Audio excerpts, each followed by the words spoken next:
Bismillahirrahmanirrahim. Assalamualaikum warahmatullahi wabarakatuh.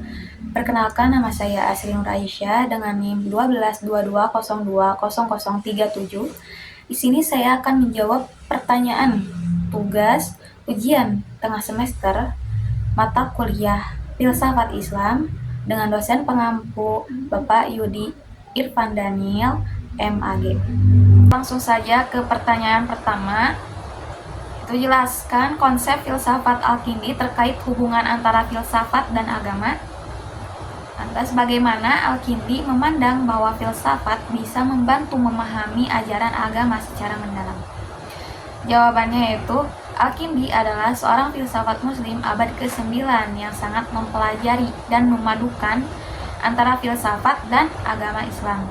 Nah, menurut Al-Kindi, filsafat dan agama adalah dua disiplin ilmu yang sangat melengkapi dan dapat berkontribusi dalam pemahaman yang lebih mendalam terhadap realitas. Nah, Al-Kindi meyakini bahwa alam semesta ini diciptakan oleh Tuhan yang Maha Pencipta dan Maha Bijaksana. Filsafat dapat membantu manusia untuk memahami cara kerja Tuhan dalam menciptakan dan mengatur alam semesta. Nah, dengan mempelajari filsafat, manusia dapat lebih memahami kebesaran dan kebijaksanaan Tuhan dalam menciptakan segala sesuatu. Nah, selain itu, Al-Kindi juga meyakini bahwa agama Islam memiliki keterkaitan yang erat dengan filsafat, karena agama Islam mengajarkan tentang kebenaran dan keadilan yang sejalan dengan prinsip-prinsip filsafat rasional.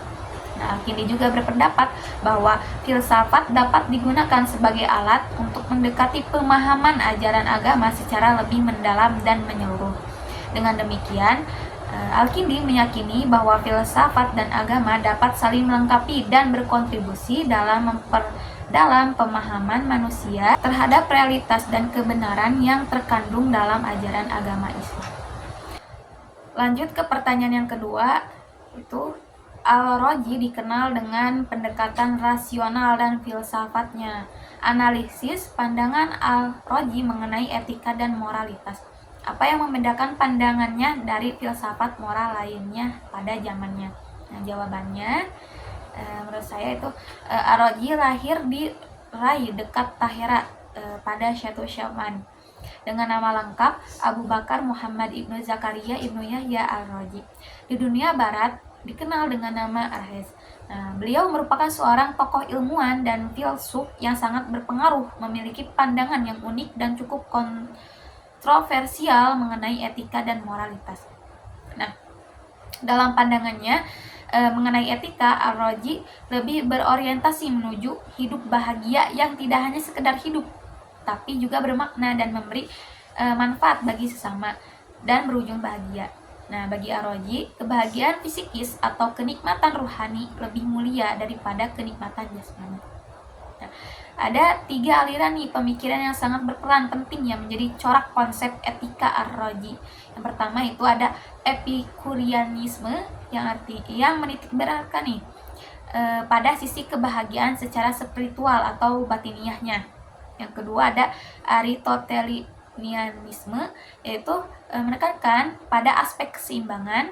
Dan yang ketiga ada naturalisme, yang tidak kalah penting untuk mencapai kebahagiaan itu dengan berlaku baik sesuai fitrah manusia dengan menggunakan seoptimal mungkin instrumen yang dianugerahkan Tuhan sesuai dosis dan kebutuhannya.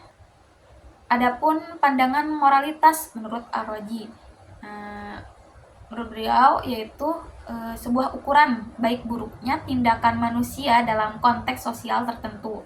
Nah, moralitas ini berkaitan dengan sikap, tindakan, dan cara manusia mengungkapkan dirinya.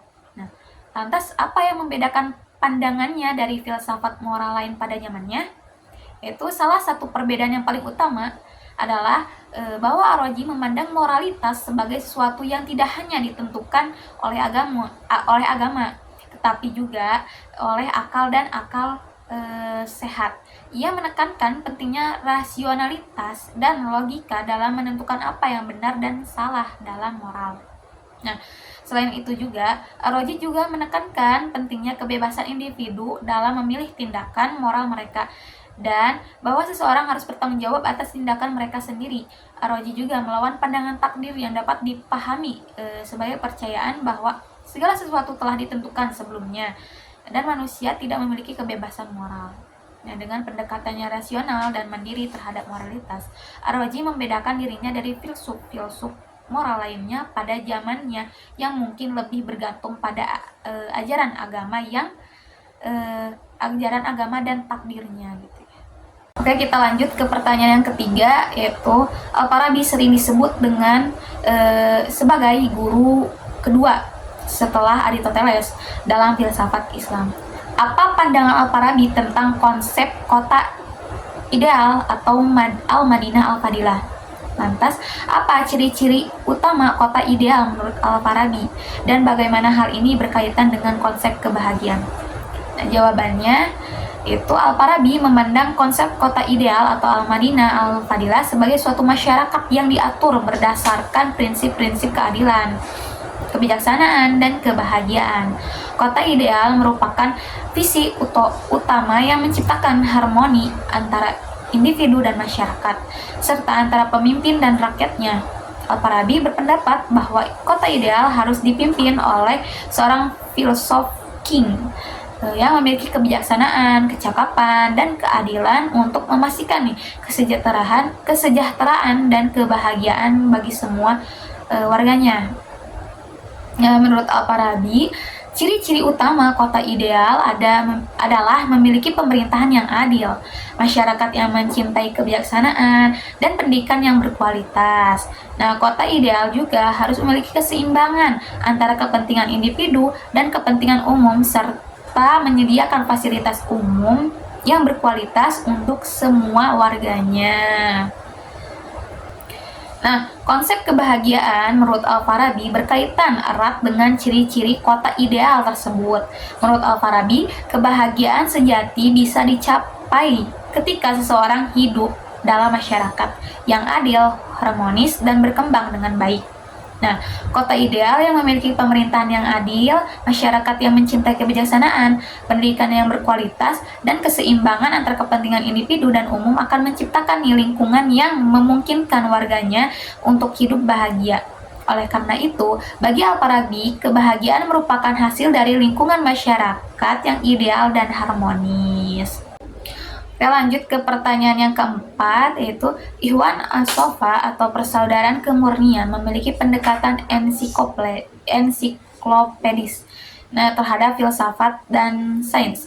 Jelaskan metode yang digunakan oleh Ikhwan As-Sofa dalam menyatukan filsafat, sains, dan agama melalui risalah-risalah mereka, serta bagaimana mereka melihat peran akal dalam mencapai kebenaran.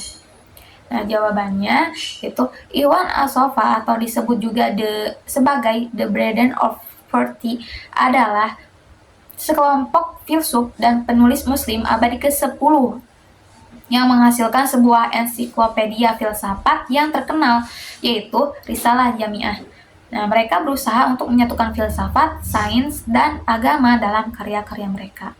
Nah, metode yang digunakan oleh Ikhwan As-Sofa dalam menyatukan ketiga bidang tersebut adalah dengan menggunakan pendekatan sintesis. Yaitu mereka memadukan konsep-konsep filsafat Yunani klasik dengan pemikiran-pemikiran agama Islam dan memperkaya dengan kontribusi mereka sendiri. Nah, mereka juga mengadopsi sistem klasifikasi sains dan filsafat Yunani, seperti pembagian logika, fisika, matematika, dan metafisika. Nah, dalam menyusun risalah mereka, Ikhwan As-Sofa memasukkan berbagai macam topik mulai dari astronomi, matematika, musik, hingga etika dan metafisika. Mereka menganggap bahwa akal adalah alat yang paling penting dalam mencapai kebenaran. Nah, akal dipandang sebagai sumber pengetahuan yang dapat membantu manusia memahami kebenaran, agama, dan sains. Nah, jadi menurut pandangan Al-Sofa bahwa akal dapat mengarahkan manusia kepada pemahaman yang lebih dalam tentang alam semesta dan juga mendorong mereka untuk meningkatkan spiritualitas mereka. Mereka meyakini bahwa akal yang sehat akan membantu seorang untuk membedakan antara yang benar dan yang salah, serta menuntun manusia menuju kebenaran mutlak. Lanjut ke pertanyaan terakhir, yaitu yang kelima. Ibnu Sina dikenal sebagai salah satu tokoh besar dalam filsafat dan kedokteran Islam. Nah, jelaskan teori emanasi Ibnu Sina serta bagaimana konsep ini mempengaruhi pandangan ontologisnya tentang Tuhan dan alam semesta. Nah, teori emanasi Ibnu Sina adalah konsep yang menyatakan bahwa Tuhan sebagai sumber dari segala keberadaan dan segala keberadaan berasal dari Tuhan melalui proses emanasi. Dalam pandangan Ibnu Sina, Tuhan sebagai zat yang maha sempurna dan maha mulia mengalami proses emanasi untuk menciptakan alam semesta dan segala isinya. Nah, alam semesta dan segala isinya ini berasal dari Tuhan melalui proses emanasi ini. Nah, konsep ini mempengaruhi pandangan ontologisnya tentang Tuhan dan alam semesta dengan menggarisbawahi bahwa alam semesta merupakan hasil dari keberadaan Tuhan yang menciptakan segala sesuatu. Dalam ontologi Ibnu Sina, Tuhan adalah sumber dari segala keberadaan dan alam semesta merupakan realisasi dari keberadaan Tuhan. Dengan demikian, segala sesuatu di alam semesta merupakan bagian yang tidak terpisahkan dari Tuhan dan membawa serta mencerminkan sifat-sifat Tuhan. Jadi, pandangan ontologis Ibnu Sina tentang Tuhan dan alam semesta yang dipengaruhi oleh teori emanasi ini juga menekankan konsep kesatuan antara Tuhan dan alam semesta. Alam semesta adalah wujud dari Tuhan dan merupakan manifestasi dari keberadaan Tuhan. Dengan demikian, keberadaan alam semesta tidak terpisahkan dari keberadaan Tuhan dan segala sesuatu yang ada di alam semesta memiliki keterkaitan erat dengan Tuhan sebagai sumber keberadaan.